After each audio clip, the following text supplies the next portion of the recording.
ప్రజా టీవీ ప్రేక్షకులకు నమస్కారాలు. వార్తలు చదువుతున్నది మీ ఆంజనేయులు.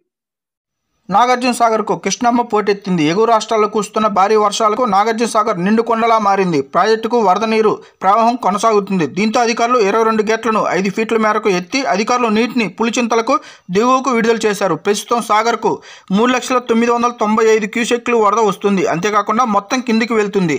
క్రస్ట్ గేట్ ద్వారా 2,55,296 క్యూసెక్లు, ఎడమ కాలువ ద్వారా 7,601 క్యూసెక్లను, కుడి కాలువ ద్వారా 7,878 విద్యుత్ ఉత్పత్తి ద్వారా 28,420 క్యూసెక్లు, ఏమార్క్ ప్రాజెక్టుకు 1,800 క్యూసెక్లు నీటిని విడుదల చేశారు. ఇక ప్రాజెక్టు పూర్తిస్థాయి నీటి మట్టం 590 అడుగులు కాగా ప్రస్తుతం నీటి మట్టం 585.30 అడుగులు వద్ద నీరు ఉంది. జలాశయంలో గరిష్ట నిల్వ ఉన్న 312.50 టీఎంసీలు, ఇప్పుడు 298.30 టీఎంసీల్లో నీరు నిల్వ ఉంది. సాగర్ నుంచి భారీ వరద నీరు దిగువకు వెళ్లడంతో సూర్యాపేట జిల్లాలో పులిచింతల ప్రాజెక్టు క్రమంగా నిండుతుంది.